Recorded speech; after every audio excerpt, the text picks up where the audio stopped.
Diagnosed with ADHD. What you need to know. If it seems as though more and more kids are being diagnosed with ADHD, or attention deficit hyperactivity disorder, that's because they are. Some 11% of children between ages 4 and 17 have been diagnosed with ADHD, according to the Centers for Disease Control and Prevention, CDC, and that's up from 7.8% in 2003, a 41% increase. The average child is diagnosed at age 7, and it is the most common behavior disorder in school-age children. If your child has been diagnosed with ADHD, here's what you should know. You have to be your child's advocate. ADHD is a complex disorder that requires complex treatment, and it's not always obvious what that should be. Our physicians and psychologists don't always do a very good job of pointing parents to the right resources, says Leanne Grisolano, Ph.D., a pediatric neuropsychologist in Hershey, Pennsylvania. As a parent, the first thing you need to do is talk more and ask more questions. What type of therapy and what type of treatment and what type of resources do I need to seek out in order to help my child? Not all ADHD is the same. There are 3 types of ADHD, mostly inattentive, mostly hyperactive and impulsive, and a combination of both, and children present symptoms in different ways. Treatment for a child with primarily inattentive qualities will be different from treatment for a child who is also hyperactive and impulsive.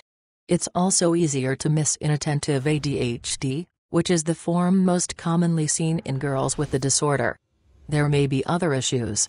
Once your child has been diagnosed with ADHD, you should ask your healthcare provider what other problems or weaknesses he might have.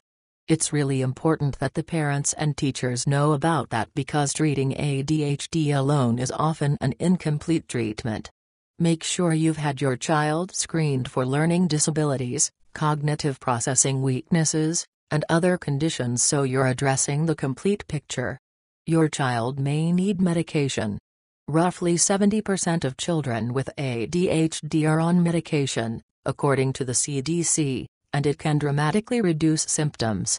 The good news is that your child may not need medication forever. As with asthma, there's a wide range of severity in ADHD disorders, and many children have less need for medication as they get older. But that's no reason to turn medicine down today.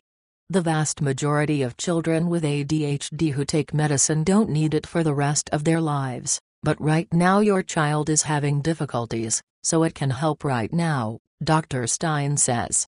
Every year we have to answer that question again. Meds are not the only answer. What our research tells us is that parents are most satisfied when they get a combination of medication and other treatments, Dr. Stein says. Medicines have side effects and always wear off. And they don't teach skills. Behavioral treatments such as classroom-based behavior modification, parent training, and peer-based programs can be beneficial, particularly when combined with medication.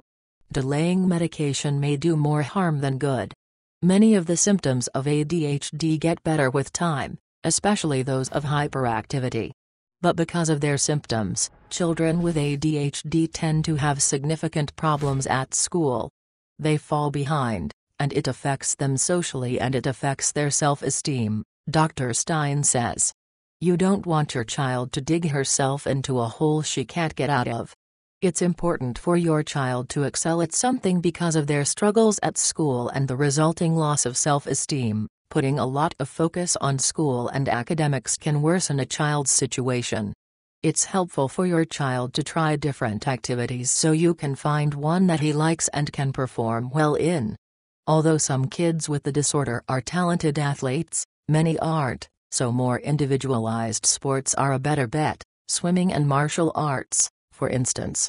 Think carefully about the timing of those activities, as well. Signing your child up for something that begins at the time of day when his medication starts to wear off is not a recipe for success. ADHD can be hard on siblings. When you have other children without ADHD, their siblings' disorder affects them as well, as your child with ADHD likely gets more attention.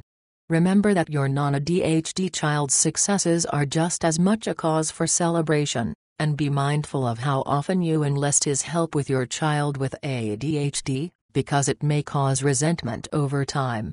You can help your child stay focused. All children thrive on routine, but for the child with ADHD, it is even more important to establish a predictable schedule for as many things as possible: playtime, bedtime, meals, and homework. Timers and clocks are helpful tools for helping your child manage his time and transition from one activity to another. And keeping your home in order can help a great deal with your child's organization.